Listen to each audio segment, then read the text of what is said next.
Marami na tayong naririnig na kwento tungkol sa mga bahay na may umiiral na kwentong kababalaghan. Minsan pa nga'y ang mismong nakatira na ang aalis. Maiwasan lamang ang hilakbo na nararamdaman nila. Ngunit paano kung kayo ay ang maging caretaker ng isang bahay na may mga nakatirang kaluluwa? Magtatagal ba kayo dito? O tuluyan ninyong ititigil ang pagbabantay kahit na ito lamang ang natatangin ninyong hanap buhay? Pakinggan natin ang kwento na pinadala ng ating letter sender. Dear Papa Dudut, una sa lahat ay magandang gabi po sa inyong mga tagapakinig at taga-subaybay sa inyong YouTube channel. Ako po si Matthew, 20 years old at kasalukuyang naninirahan sa isang probinsya. Nag-iisang anak lamang po ako ng aking magulang at dahil masela ng naging pagbubuntis ni nanay kaya't hindi na ako nasundan pa. Kapwa caretaker ng isang bahay ang aking mga magulang. Kasama po nila ako sa pagbabantay at sinasahuran din ako ng may-ari ng bahay kagaya nila nanay at tatay. Gamay ko na rin naman ang gagawin dahil bukod sa pagbabantay ay miniminte na namin ang kaayusan nun. Malaki ang bahay na yon, Papa Dudut. Meron po itong balkonahe, sala, malawak na kusina, dining area, laundry area, maid's quarter, attic at ang mga kwarto ay matatagpuan sa ikalawang palapag. Papa Dudut, ang bahay na yon ay pagmamay-ari ng mayamang mag-asawa na sina Don Pamphilo at Doña Elisa. Hindi nila tunay na mga pangalan. Natatandaan ko pa kung paanong naging caretaker noon sina nanay at tatay. Dati pong nananarbahuhan bilang kasambahay si nanay sa bahay na yon. Personal na tagapagbantay siya ng mga anak ng mag-asawa. Minsan ay nagluluto siya, ngunit kapag wala siya sa kusina ay nasa garden siya ng donya at nagdidilig ng mga halaman nito. Si Papa naman ay isa sa mga tagapagbantay sa mga alaga nilang hayop na matatagpuan sa malawak na lupa na pagmamay-ari din ng mag-asawa. Mayaman ng mag-asawa, Papa Dudut, dahil nanggaling din naman sila sa may sinabing pamilya. Ang bahay nga na binabantayan namin ay minana pa ni Don Pamphilo sa kanyang mga magulang na kapwa nasa ibang bansa na, kasama ang kanilang mga kapatid. Tumungo ang mga yon doon para kalimutan ang masalimuot na trahedyang nangyari sa bunsong kapatid ng Don at sa kambal na anak nito nang maaksidente sa isang kalsada lula ng kanilang sariling sasakyan. Minsan na kasing nanirahan ng mga yon sa naturang bahay at sa tuwing makikita raw ng nanay ng Don, ang mga larawan ng anak at ng apo niyang kambal ay bumabalik sa kanyang isipan ang mga nakaraan. At ayon pa nga sa kwento, ang tanging nakaligtas daw ay ang asawa nito na pagkatapos ng aksidente ay naging malubha din ang kalagayan at hindi nagtagal ay binawian din ang buhay. Simula noon ay umugong ang mga kwentong kababalaghan sa bahay sa tuwing sasapit daw ang gabi at mapapadaan ang mga taga sa amin sa bahay na yon ay may nakikita silang figura ng babaeng tila nakasuot ng isang bestida at minsan daw ay nakakarinig sila ng mga batang naghahagikikan. Sinabing yun daw ang kapatid ng Don at ang kambal na anak nito. Pinabulaanan naman ito ng mag-asawa at maging ng kanilang mga kasambahay. Kasama na si nanay. Ni minsan daw ay hindi naman sila nakaramdam ng kung anuman sa bahay kaya't ang lahat ng kwentong kumakalat ay nananatiling haka-haka o chismis lamang. Mabait ang mag-asawa, Papa Dudut, at itinuturing nila ang kanilang bawat kasambahay na tila ba tunay nilang kadugo. Madalas akong dinadala ni nanay sa bahay na yon kaya't halos nakabisado ko na rin ang ugali ng Don at Donya. Minsan nga'y sinasama pa ako ni Don Pamphilo sa kanilang malawak na lupain para ipakita ang mga alaga niyang kalabaw kambing, kabayo at iba pa. Wala kasi silang anak na lalaki kaya't ako ang madalas niyang kinagigiliwan. Minsan nga'y nagbiro pa ang Don na aampunin na lamang daw ako, pag-aaralin at ibibigay ang lahat ng gusto ko. Ngunit syempre hindi pumayag sina nanay at tatay kahit na pabiro yun. Ay alam namin kung papayag ang aking mga magulang ay walang pagdadalawang isip nilang idadaan sa legal na proseso ang pag-aampon sa akin. Bukod pa roon ay nag-iisang anak lamang ako ng aking mga magulang. Papadudot 3 babae ang anak nila Don Pamphilo at Doña Eliza. Ang panganay ay si Ate Janice, si Ate Jasmine ang pangalawa at ang bunso naman ay si Jana. 6 na taon ang pagitan ng edad namin ni Jana. Siya ay 9 na taong gulang habang ako naman ay 15 noon. Papadudod siya yung klase ng bata na medyo mahina ang resistensya at madalas magkasakit kaya naman ganoon na lamang ang pag-aalaga at pag-iingat na ginagawa sa kanya ng kanyang mga kapatid at magulang.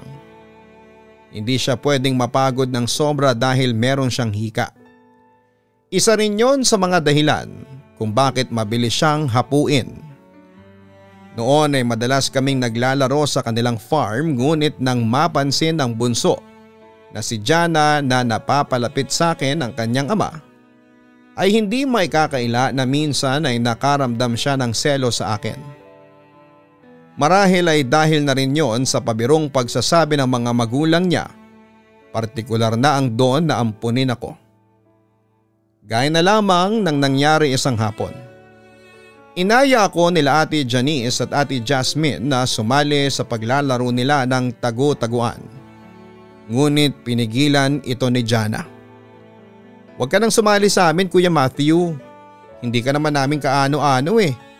Ang sabi nito at madidinig ang galit sa kanyang tono. "Jana bunso, huwag kang ganyan kay Matthew. Isasali pa rin natin siya sa ating laro." Saway naman ni Ate Janice. "Okay lang po Ate Janice, babalik na lang po ako sa bahay para tumulong kay inay." Ang sabi ko naman. Amo pa rin sila ng aking mga magulang, Papadudot. Kahit na malapit kami sa isa't isa ay kailangan pa rin na sumunod ako sa kanila. Dahan-dahan ako naglakad palayo sa kanila para bumalik ng bahay at tumulong na lamang kay nanay nang marinig kong nagsalita ang isa sa mga magkakapatid. "Ikaw talaga, Jana? Hindi ka dapat ganun kay Matthew." Tila galit na sabi ni Ate Jasmine. Nakatalikod na ako noon mula sa kanila nang marinig ko ang pangangaral nila sa bunsong kapatid. "Oo nga bunso, bakit ba gano'n na lamang ang inis mo kay Matthew? Madalas ko kasing napapansin yun eh," tanong pa ni Ate Janice. Binagalan ko pa ng husto ang aking paglalakad para marinig ang sagot ni Jana sa tanong na yon kahit na alam ko naman ang dahilan. Gusto ko lang ng kumpirmasyon. "Paano ba naman kasi Ate Janice? Parang mahal na mahal siya ni Daddy at palagi siyang kasama nito samantalang ako." Biniti nito ang pagsasalita at saka nagpatuloy. Samantalang ako parang hindi mahal ni Daddy." Pagpapatuloy pa nito. Papadudot doon ko na pagtanto na baka masakit kay Jana bilang bunsong anak na nakikita niya akong sobrang malapit sa kanilang ama samantalang sa kanya ay bibihira lamang ang oras na nilalaan nito. Nagpatuloy ang pag-uusap habang nakatalikod ako sa kanila at mataman pa ring nakikinig sa mga susunod pa ang hinaing na sasabihin ni Jana. "Bunso, hindi mo dapat iniisip yan," dinig kong sabi pa ni Ate Jasmine. "Oo nga," segunda pa ni Ate Janice. "Mahal tayong 3 ni Daddy at tayo ang kanyang 3 Marias. Gusto rin ni Daddy si Matthew dahil nananarbahuan sila sa atin. Isa pa, mabait na bata si Kuya Matthew mo. Hindi ba nga inaalagaan tayo ni Yaya Mildred? O hindi ba nanay ni Kuya Matthew mo yun? Pero hindi naman siya nagsiselo sa atin na tayo ang inaalagaan ng nanay Mildred niya imbis na siya." Dagdag pa nito. "Basta ate, ayoko nang ganun. Gusto ko ay tayo lang ang mahal nila Daddy at Mommy." Tila galit pang sabi nito. Matapos ng pag-uusap nilang yon ay nagpatuloy ako sa paglalakad palayo sa kanila, Papa Dudut. Naikwento ko yon kay nanay at tatay kaya naman pinayuhan nila akong dumistansya muna kay Don Pamphilo. Iniisip nilang hindi nga maganda na maramdaman ni Jana ang selos sa akin. Lalo pat katukatulong lang kami sa kanilang bahay. At ginawa ko na nga ang naging suhestyon ng aking mga magulang. Simula noon, Papa Dudut, ay napunta na lamang ako sa bahay ng Don at Donya kapag kailangan ako ni nanay. Matthew, napapansin ko na parang hindi ka na yata napunta sa bahay nila Don Pamphilo ah. Ang sabi sa akin ng kaibigan kong si Deo isang hapon. Inakyat namin noon ang may di kataasang burol para manirador ng ibon. Oo, nilimitahan muna ni nanay at tatay ang pagpunta-punta ko doon, tugon ko.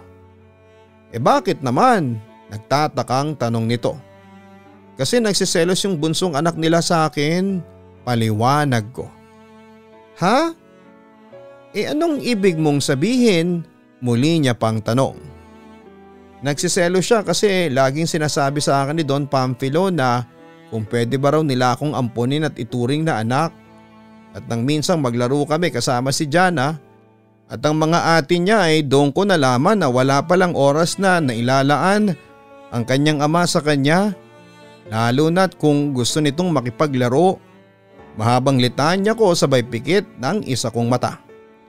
Hinigit ko ang goma ng tirador na hawak ko at nang bitawan ko yon ay tumama lamang ang bala nitong bato sa isang matayog na puno.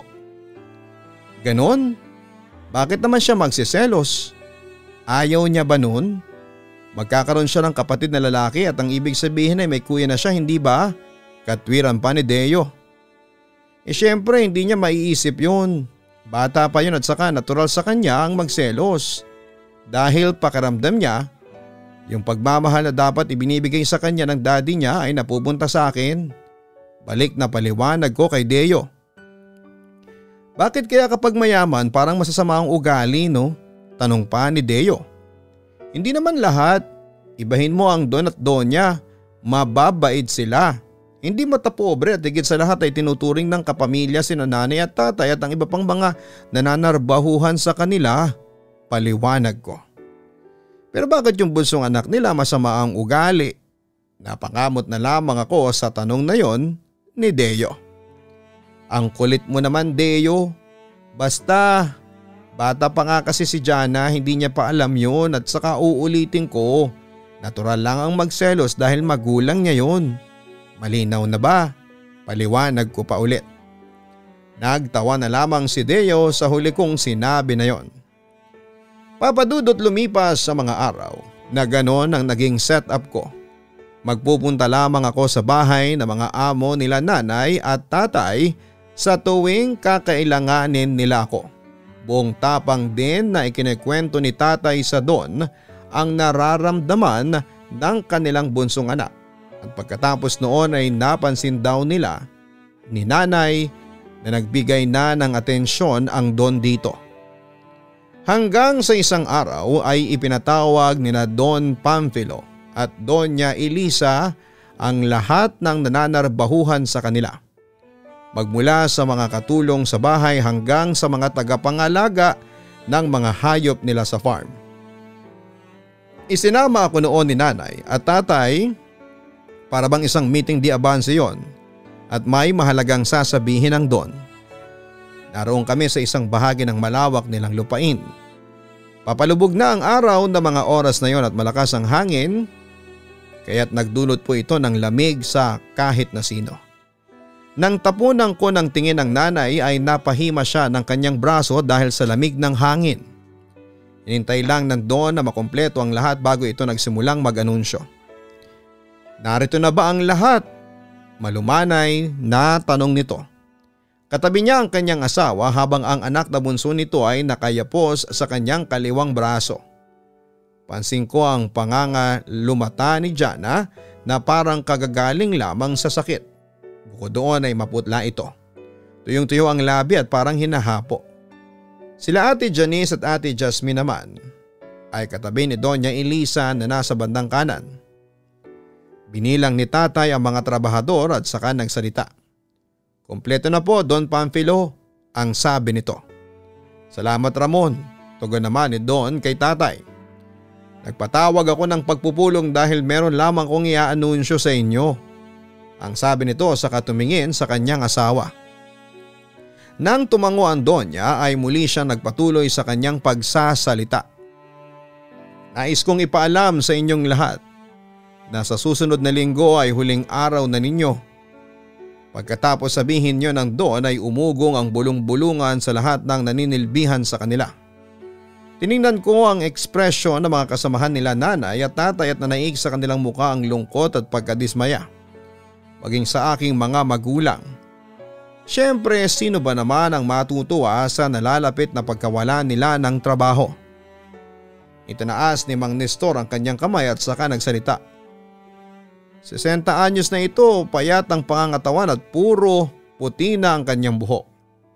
Isa sa mga kasakasama ni tatay na mag-alaga ng hayop. Don Pamphilo, maaari po ba naming malaman ang kadahilanan? Tanong nito. Tumikhim ang Don bago ito sumagot sa tanong ni Mang Nestor. Lahat ng ari-arian na meron kami ay amin nang ipagbibili. Maliban sa aming bahay na magsisilbing bahay bakasyon na namin kung sakaling uuwi kaming muli ng Pilipinas. Maninirahan na kasi kami sa ibang bansa kasama ang aking mga kapatid at iba pang mga kaanak, sagot nito.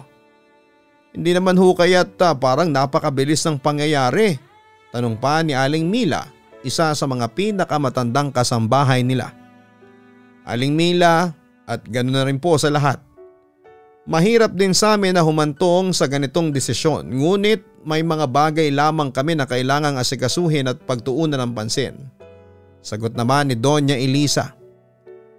Hayaan nyo at lahat kayo'y matatanggap ang pinakahuling sahod ninyo at sosobrahan namin yon bilang pasasalamat sa serbisyong ibinigay ninyo sa amin. Sana'y makatulong yon sa inyo at sana ay maging maayos ang pamumuhay ninyo, ang sabi pa ni Don Pamphilo. Matapos noon ay pansin ko ang kalungkutan sa mukha ng mag-asawa, Papa Dudut. Marahil ay totoong naging mahirap sa kanila ang desisyon na yon. Ngunit syempre, sino ba naman sila, nanay at ang iba pang mga kasamahan niya, para tumutol sa desisyon na yon? Hindi malinaw na natukoy kung ano ang dahilan ng biglang paglipad nila patungo sa Amerika. Nakontento na lamang ang karamihan sa dahilang ibinigay ng Don. Natitira na sila, ang buong pamilya nila, sa kanyang mga magulang. Nang dahil sa pangyayaring yon ay may ilang mga nagkalat ng chismis na baka nabaon na raw ito sa utang, na bankrupt o di naman kaya ay gumawa ng krimen at magtatago lamang. Pero lahat ng yon ay wala namang patunay. Papadudot, isa si nanay sa pinakamalapit sa mag-asawa, kaya naman kahit sa airport ay kasama kaming naghatid sa kanila. Mildred, ikaw ang kukontakin ko dito sa Pilipinas ha? At ipagkakatiwala ko sa inyo ni Ramon ang pagbabantay ng bahay namin, ang sabi ng Donya kay nanay. Ma'am, wala naman ho akong telepono. Paano niyo po ako makukontak? Tanong pa ni nanay dito. Binuksan nito ang maletang daladala at saka kinuha ang kahon na nasa loob noon at inabot ang mga yon kay nanay nang walang sinasabi. Ano po ito, Doña Elisa? Nagtatakang tanong ni nanay. Nakabalot pa kasi yon kaya walang ideya si nanay kung ano ang nilalaman ng kahon. Buksan mo, ang utos pa ni Doña Elisa. Matamang kaming nakatitig ni tatay doon habang binubuksan ni nanay ang kahon at gano'n na lamang ang gulat ni nanay nang makita ang laman nun. Para sa akin po ba ito? Tanong ni nanay. Oo, cellphone yan. May kasama ng SIM card sa loob. Magpapadala ako ng pera sa money remittance, kinsenas katapusan. Sahod ninyong mag-asawa sa pagbabantay ng bahay namin. Ikaw din Matthew ha, tulungan mo ang nanay at tatay mo sa pagbabantay. Suswelduhan ka rin namin. At ikaw naman Mildred, gagamitin mo ang cellphone na yan para makipagpalitan ng mensahe sa akin para i-update ako sa mga nangyayari. Te-text na lang kita kapag nakakuha na kami ng roaming number, okay? Isa ka sa mga nagustuhan kong kasambahay at nanilbihan sa amin. Masarap kang magluto at naalagaan mo ng mabuti ang mga anak ko noong bata pa sila. Bukod doon magaan ang kamay mo sa mga halaman ko, mahabang sabi ng Donya. Mahal ho yata ito, tanging naisagot ni nanay. Totoo naman kasi ang lahat ng sinabi ni Donya Elisa. Mahal nga pero kulang pa yan sa ilang taon ng magandang serbisyong naibigay mo sa amin. Pero Donya Elisa, hindi naman ho ako humihingi ng kapalit sa mga yon. Isa pa'y nababayaran nyo naman ho kami ng tama ni Ramon. Paliwanag pa ni nanay. Oo nga pero napamahal na kayo sa amin, sagot nito. Oo nga po Yaya Mildred, turan pa ni Ate Janice at naglakad ito patungo kay nanay at saka ito yumakap sa kanya. Na siya rin namang ginawa ni Ate Jasmine at Jana. Naku, maraming salamat sa inyo ha. Hindi naman ako nahirapang alagaan kayo dahil hindi naman kayo naging pasaway kay Yaya Mildred. Ang puri pa ni nanay sa mga ito. Kuya Matthew, sorry kung naging masama ako sa iyo ha. Bigla ay sabi ni Jana at saka tinungo ang kanyang ulo. Napangiti naman ng mag-asawa pati na ang mga kapatid nito dahil sa sinabi niyang yon. Wala yon Jana. Naiintindihan ko naman ang pinanggagalingan mo. Sagot ko pagkatapos ay ginantihan ko rin siya ng ngiti. Papadudot matapos ng tagpong yon ay may iniwan pang mensahe sa amin si Donya Elisa patungkol sa bahay.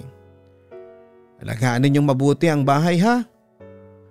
Huwag ninyong hayaang may ibang tumira doon at hanggat maaari ay kayo na lang, ang sabi pa nito. Napakunot ang noo ko sa sinabing yon ng Donya at naisip kong wala naman na talagang titira doon dahil sa Amerika na nga sila mga malagi at pababantayan na lamang sa amin ang bahay. Naisip kong baka nagbibiro lamang siya at ipinagkikibit balikat ko na lamang yon. Kinabukasan din paglipad ng mag-asawa kasama ang kanilang mga anak patungong Amerika ay nagsimula na nga ang pagbabantay namin sa bahay na yon. Sa umaga kami ni nanay ang naroon at sa gabi naman ay si papa. Ang bayad ng mag-asawa kay nanay at tatay ay tig 5,000 piso.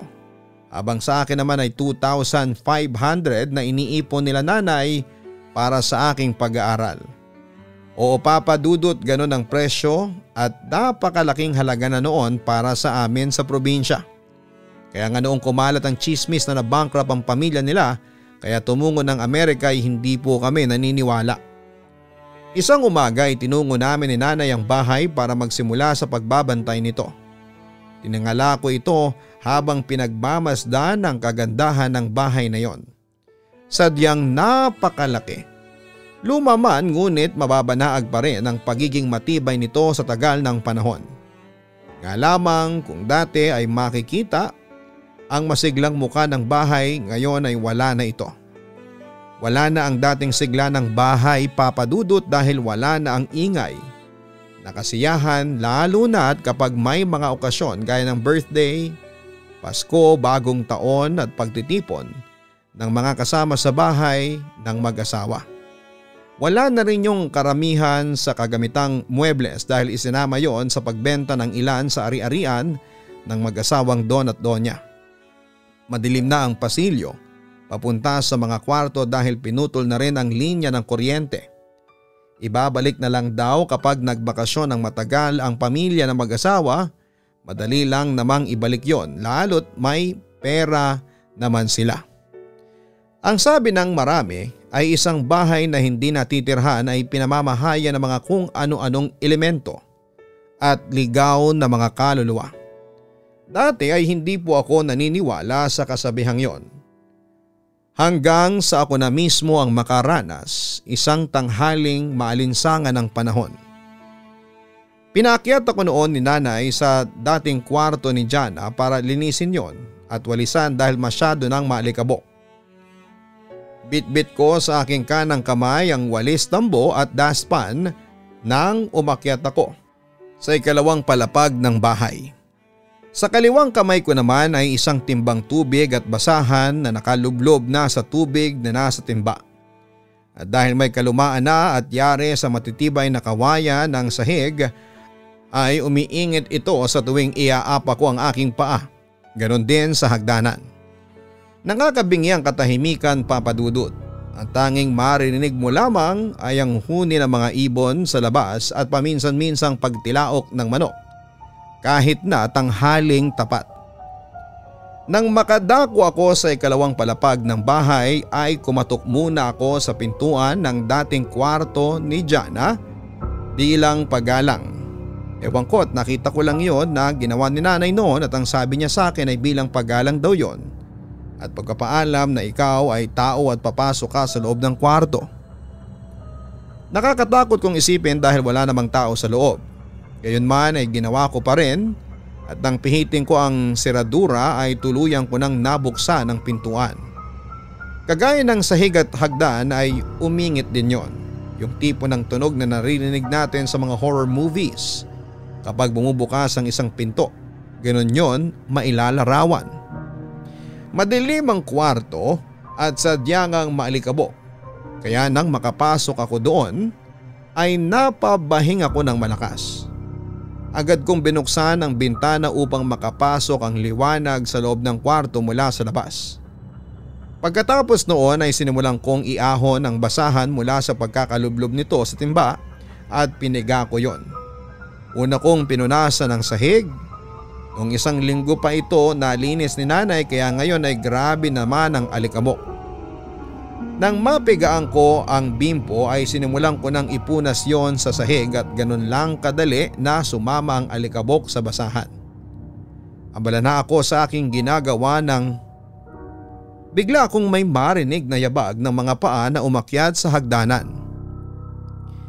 Inisip kong si nanay yon dahil ang sabi niya sa akin ay aakyat din daw siya sa ikalawang palapag para tulungan ako kapag natapos siya sa kanyang ginagawang pagdidilig ng halaman sa hardin na nasa likod bahay. Patuloy lang ang naririnig kong yabag na mga paa habang ako ay naglilinis, ngunit ang ipinagtataka ko, Papa Dudut, ay ang tagal niyang makadako sa kwartong nilinisan ko. Gayong may 10 baitang lamang ang hagdanan na madaling maakyat at bukod doon ay pag-akyat mo ay bubungad sa iyo ang kwarto ni Jana na kasalukuyang nililinisan ko. Saglit akong tumigil sa aking ginagawa para pakiramdaman ang yabag ng mga paa na nooy para nang naglalaro at maya-maya pa ay tumigil yon. Nay, tukoy ko sa aking ina. Nay, ikaw po ba yan? Ulit ko pa ngunit wala akong natanggap na tugon mula sa aking nanay. Nang bigla ay nakarinig ako ng tunog nang nagwawali sa ibaba ng bahay. Pakiwari ko'y walis tingting yon base na rin sa tunog. Tumungo ako sa bintana para tingnan kung sino ang nagwawali sa ibaba. At nakita ko si nanay na naroon. Nililinis ang makalat na bakuran. Doon na ako nagsimulang kabahan, Papa Dudut. Tanghaling tapat noon ngunit nilukoban ako ng takot, Papa Dudut. Pabilis ng pabilis ang pagtibok ng aking puso. Muli ko narinig ang yabag ng mga paa at nilingon ko ang aking likuran ngunit wala akong nakita. Nang bigla ay humampas ang pinto at sumarayon. Agad kong tinakbo ang pintuan at pinihit ang seradura. Akala ko'y makukulong na ako sa loob ng kwarto na yon ngunit mabilis ko lang nabuksan ang pinto. Bago pa man ako makababa ay isang babaeng nakaputi ang aking nakita. Ngunit sa saglit na pagkisap ng mata ko ay agad ding niyong nawala. Hindi ko na tinapos ang aking ginagawa sa sobrang hilakbot, Papa Dudut. Halos liparin ko ang pagbaba ng hagdan habang mabilis pa ring tumatambol ang kaba sa aking dibdib. Nanginginig kong tinungo ang kinakaroonan ni nanay. Nay! Nay! Tawag ko at batid kong narinig niya ako ngunit hindi niya ako nililingon. O anak, nalinis mo na ba yung pinapalinis ko sa'yo? Tanong nito habang patuloy sa pagwawalis ng mga kalat. Nay, hindi nga po pag-amin ko. Ha, bakit? Noon din ay napatigil siya sa kanyang ginagawa at nilingon ako. Bakit namumutla at hinihingal ka? Anong nangyari? Sunod-sunod na tanong nito. Umugot ako ng isang malalim na hininga bago ako sumagot. Nay, hindi po ba ang sabi ninyo sa akin ay aakyat kayo para tulungan ako kapag natapos kayo sa pagdidilig ng mga halaman sa hardin? Tanong ko dito. Oy, oo, bakit? Tanong niya pabalik. Kasi nay, sambit ko. Kasi nga tura niyang tila naiinip sa pagbiting ko sa aking sasabihin. Kasi nay, nakarinig po ako ng mga yabag ng paa sa hagdanan habang pinupunasan ko ng basang-basahan ng sahig ng kwarto. Akala ko po ay kayo po yun, paliwanag ko. Tapos, tanong ni nanay. Tapos po, hinintay ko kayo na makapasok ng kwarto. Kasi nga po akala ko kayo yung naglalakad paakyat. Pero wala kayo. Kahit patuloy ko pa rin naririnig ang mga yabag. Tapos nung sumili po ako sa bintana, nang makarinig ako ng nagwawalis dito sa baba nakita ko po kayo. Hindi pa doon natapos na kahit na mainit ang panahon at walang kahangin-hangin ay bubagsak pong pasara ang pinto. Napaka-imposible din po na sumara yon ng dahil lamang sa hangin. Mabigat po ang materyales na ginamit sa pinto na hindi ba? Bukod pa ron ay may nakita akong babaeng nakaputi ngunit sa pagkisap ng mata ko ay nawala din po siya sa paningin ko. Tuloy-tuloy kong pagkukwento sa kanya. Ganun ba? Abay Diyos ko. Napaantanda si nanay sa ikinuwento kong yon. O sige, bukas na natin ipagpatuloy ang paglilinis doon. Tatapusin ko lang ito. Hintay mo na ako dyan at maya-maya ay umuwi na tayo sa bahay para makapananghalian. Saad pa ni nanay. Opo nay, agad kong pagtalima sa kanya.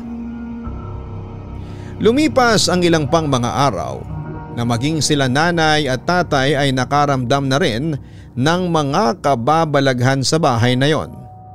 Gaya na lamang ng isang hating gabing nagkukumahog si tatay na buksan ang pinto ng aming bahay galing sa bahay ng mag-asawa. Dahil siya ang nakatoka sa gabi. Madalas siyang sa sala ng bahay natutulog dahil doon siya nakahanap ng komportableng pwesto. Naglalatag siya doon ng banig at doon din nagpapahinga sa buong magdamag.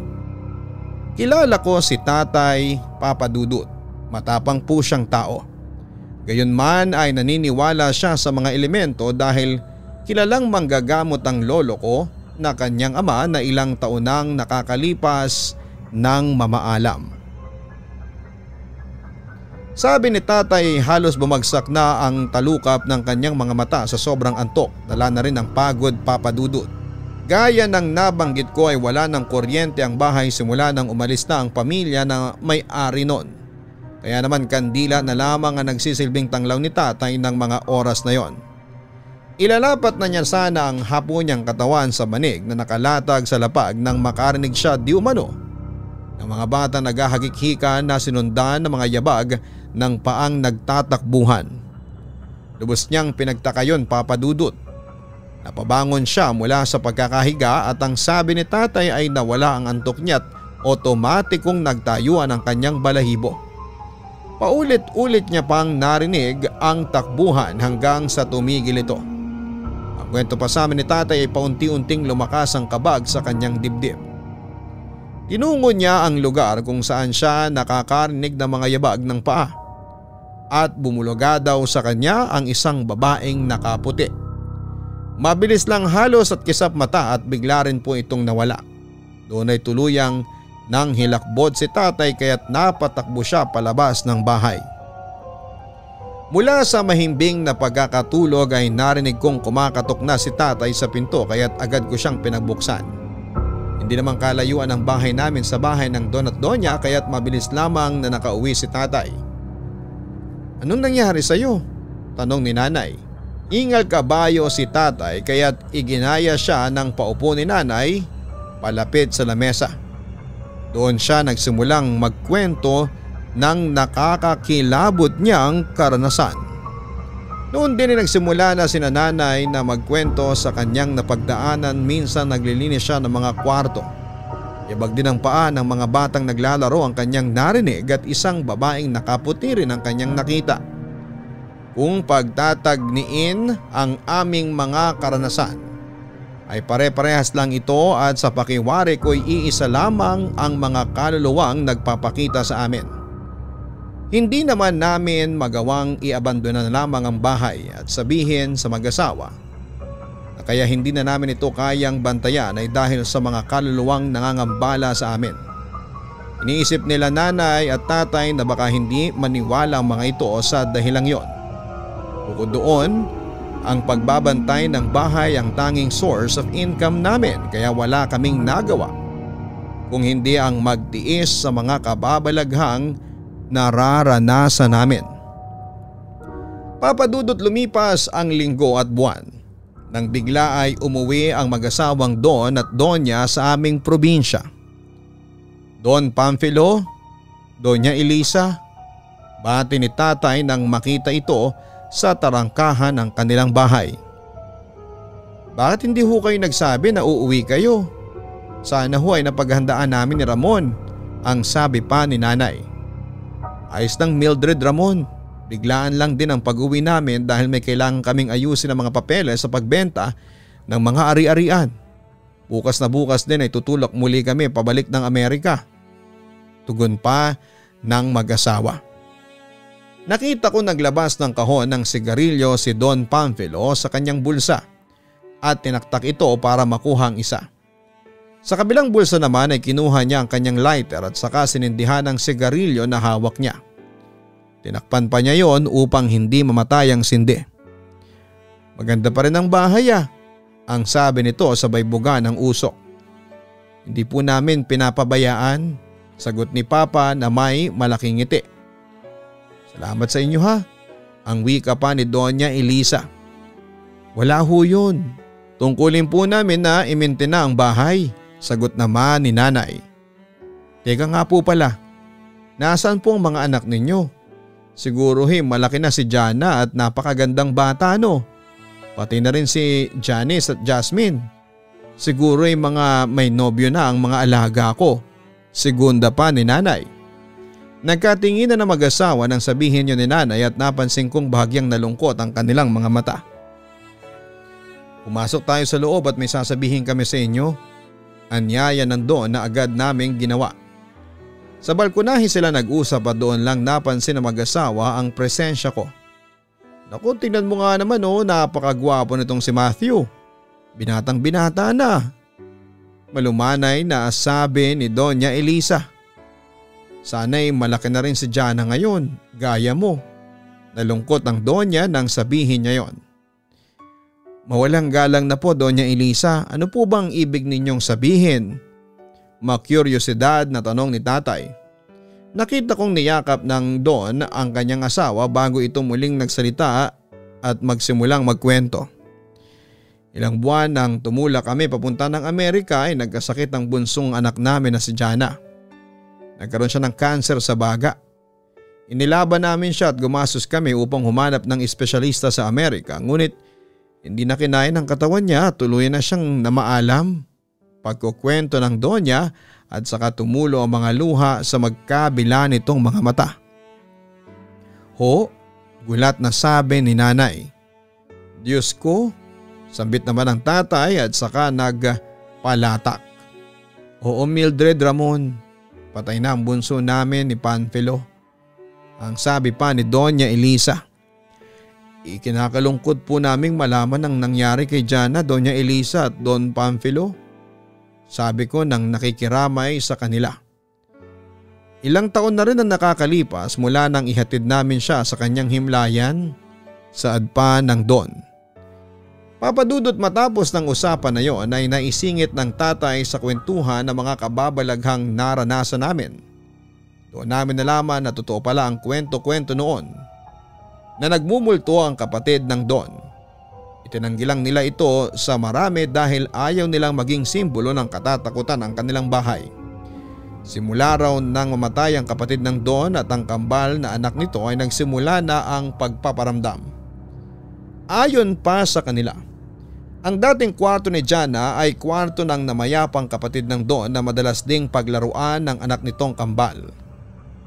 Sabi ng mag-asawa ay nag-decide silang umalis at tumira sa Amerika dahil sa mga huling araw nila sa Pilipinas ay madalas na raw na nakikita ni Jana sa kanilang bahay ang kambal niyang pinsan na naaksidente at pati na rin ang nanay nito na kanyang tita Lucille, kapatid ni Don Pamphilo. Isa pala yon sa mga dahilan kung bakit sila umalis sa bahay. Laging sinasabihan ng mga ito si Jana na isasama siya at maglalaro sila sa magandang lugar, lalo na at kapag sinusumpong na ng malalang hika si Jana. Nakakakilabot, Papa Dudut. Napapaisip tuloy ako kung alam ba ng mga multong yon na mawawala sa murang edad si Jana. Sila ba ang mga magsisilbing sundo sa bunsong anak ng mag-asawa? Bakit sila nananatili sa bahay? Aware na kaya sila na kaluluwa na lamang sila? Sila din ba ang mga batang multo at babaeng nakaputi na minsan naming nakadaupang palad sa bahay? Sa huli kong katanungan na ito, marahil ang sagot ay oo. Matapos ng usapang yon ay agad ding umalis ang sina Don Pamphilo at Doña Elisa kinahapunan upang puntahan ang bagong magmamay-ari ng kanilang lupain at iba pang ari-arian liban sa bahay. Sa isang hotel na raw sila sa bayan magpapalipas ng gabi at agad ding bibili ng tiket upang bumalik sa Amerika kinabukasan. Sa kasalukuyan ay binabantayan pa rin namin ang bahay, Papa Dudut, at paminsan-minsan ay umuuwi ang mag-asawa kapag may kailangan silang lakarin na kung anumang mahalagang bagay kasabay ng kanilang pagbabakasyon. Nagsuhestyon si tatay sa mag-asawa kung maaari ba nilang pabasbasan ang bahay kahit na nabasbasan na ito noon at pumayag naman sila. Gayunman ay paminsan-minsan ay nakakaramdam pa rin kami ng presensya ng spiritong naninirahan sa bahay. Ngunit naisip ko rin na kapag nakapagtapos ako ng pag-aaral at nakahanap ng magandang trabaho ay mag-iipon ako ng perang pangnegosyo upang hindi na kami magbantay sa bahay dahil tumatanda na rin ang aking mga magulang at kailangan na nilang magpahinga mula sa pagtatrabaho. Hanggang dito na lamang ang liham ko, Papa Dudut, at naway nagustuhan po ito ng marami ninyong mga listeners. Magandang gabi at maraming salamat po. Lubos na gumagalang, Matthew. Sadyang ang buhay ay puno ng misteryo. Marahil ang mga kaluluwa na nasa bahay na binabantayan ninyo ay nananatili doon dahil minsan nila yung naging tahanan. Sa mga ganyang pagkakataon, Matthew, ang pinakamainam na gawin ay alayan sila ng mataimtim na dasal upang tuluyan na silang matahimik. Muli magandang gabi at maraming salamat sa inyong lahat. Huwag kalimutan na mag-like, share and subscribe. Ako po ang inyong si Papa Dudut. Magandang gabi sa inyong lahat. Ang buhay ay mahiwaga, laging may lungkot at saya. Sa Papa Dudut Stories, laging may karamay ka.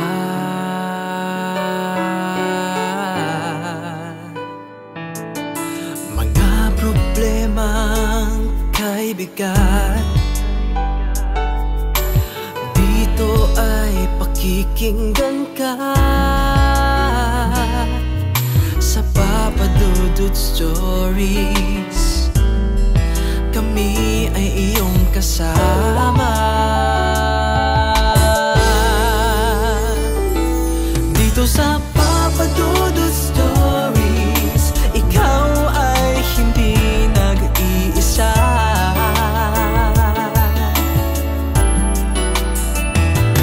Dito sa Papa Dudut Stories, may nagmamahal sa'yo. Papa Dudut Stories, Papa Dudut Stories.